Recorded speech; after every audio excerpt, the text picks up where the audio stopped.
Hi යාළුවනේ සුබ දවසක් ඔයාලට. කොහොමද ඉතින් අද දවස්? බලන්නකො මේ ලස්සන එක. හරිම ලස්සන දර්ශනයක් නේද? හිත නිවිලා යනවා. ඉතින් අද මගේ දවස මෙන්න මෙහෙම තමයි පටන් ගත්තේ. මම දැන් යනවා බ්ලූ වෝටර් අයිලන්ඩ් එකට. බ්ලූ වෝටර් අයිලන්ඩ් එකට යන්න ටිකක් දුරයි ඉතින්. මම දැන් මෙතනින් බස් එකට නැග්ගා. බස් එකට නැගලා ටික දුරක් යන්න තියෙනවා. කොහොමද විනාඩි 20ක් විතර ගමනක් මේක. මම පොඩ්ඩක් වීඩියෝ එක ෆාස්ට් කරලා හැදුවා. නැත්තම් හැමෝටම බෝරින් වෙනවනේ. පාර දිහාම බලාගෙන ඉන්න එක. කෙටි කරන්න පුළුවන් තරමට ඉතින් කෙටි කරා. ඒ විනාඩි ටිකක් දිගයි වීඩියෝ එක. යන අතරමඟදී විශේෂ දේවල් සහ ලස්සන දේවල් තියෙනවා. ඉතින් ඔයගොල්ලන්ට බලන්න මේ නයිස් වෙදර් එක. හරිම ෂෝක් නේද? හරිම පැහැදිලි සීතලයි. මේ ඩ්‍රයිවර් අයියා හරි වාහනේ පදිනවා. ඉස්සරහා ඉඳ ගන්න ඕන කමකට නම් නෙමෙයි ඉඳගත්තේ. මේ වීඩියෝ එක ගන්න ඕන නිසාමයි. බලන්න පාරේ වාහනකට. අද නම් ටිකක් කට්ටිය වාහන අඩුයි මේ වෙලාවේ ට්‍රැෆික් එක. මොකද මම මේක ගත්තේ ඉරිදා දවසක නිසා. හැමෝම වගේ නිවාඩු. ටික දෙනයි මං වගේ වැඩ කරන ටික දෙනයි මෙහෙම යන්නේ අද ඉතින්. එහෙම නැත්තම් මේ විදිහට මේ පාරේ යන්න හම්බෙන්නේ නැහැ ලේසියෙන්. වරුවක් යන්න වෙනවා ට්‍රැෆික් එකේ.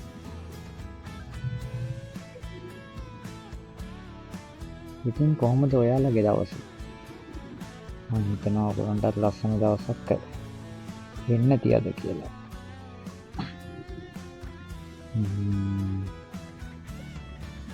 මම ඉතින් ගියා පොඩි වටයක් දාන්න.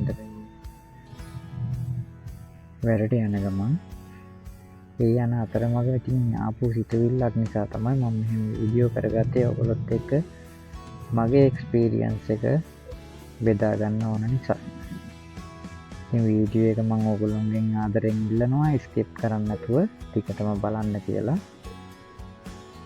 ඉවර වෙනකම්ම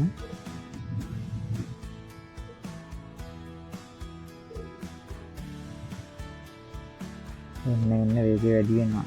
එහෙම නැත්තම් ඉතින් විනාඩි 20න් යන්නත් බෑ. කිලෝමීටර බර ගානක් දුර තියෙනවනේ.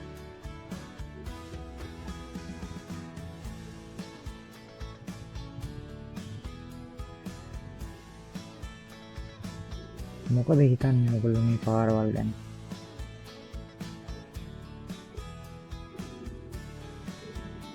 ලෙන්ස් තියෙනවා 9ක් විතර එක පැත්තකට.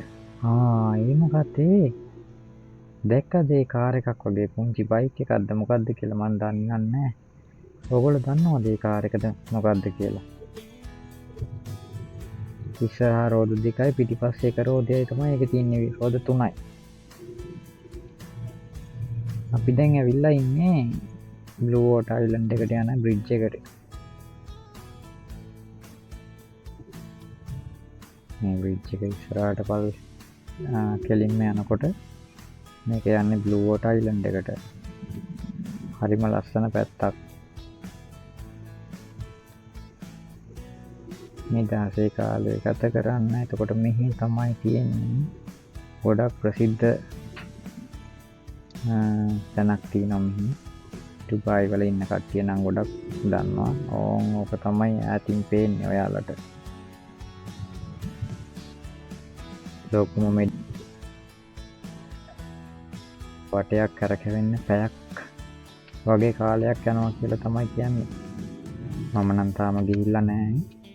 නමුත් මම බලාපොරොත්තු වෙනවා ඉස්සරහා දවසකදී අනිවාර්යයෙන්ම මේක එක්ස්පීරියන්ස් එකක් ඔයගොල්ලොත් එක්ක ෂෙයා කරගන්න. එතකන් අපි දැනට මෙහෙම දුරින් බලමුකෝ.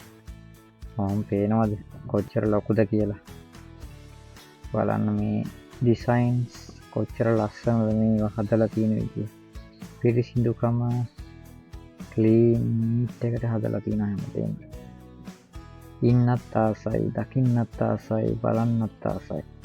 මම මෙහෙම ඉස්සරහට පොඩ්ඩක් ඇවිදගෙන ගියා කෙලින්ම බ්‍රිජ් එක උඩට.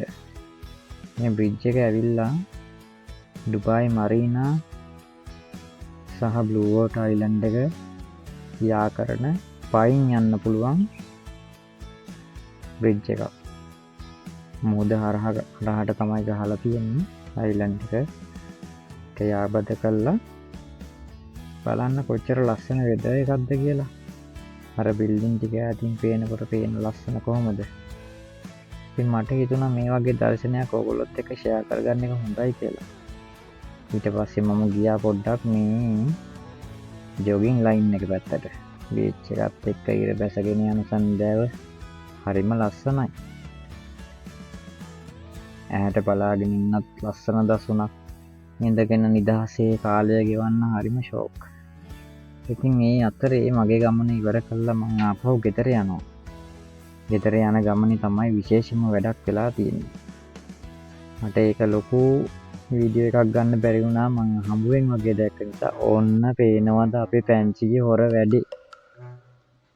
මං එනකන් ඉන්න නැතුව බඩගිනි වෙලාද කොහෙද දුවගෙන ගිහිල්ලා ෆ්‍රිජ් එක අරගෙන කන්න හොයනවා. අනේ පුංචි නෝනා. කොහොමද වැඩ? මොනවද හොයන්නේ? චූටි මැනික බබා මොනවද හොයන්නේ? කන්න මුකුත් නැද්ද ෆ්‍රිජ් එකේ? ඉන්න බලන්න මං හොයලා දෙන්නම් මොනවා හරි ඉතින් කන්න. ඔච්චර කලබලද ඉතින්? චුට්ටක් ඉන්න බැරිද මම අතපය පොඩ්ඩක් හොදගෙන ඉන්නකම්? තරහ වෙලාද? හරි ඉතින් ඉන්න මම ටක් ගාලා අරන් දෙන්න.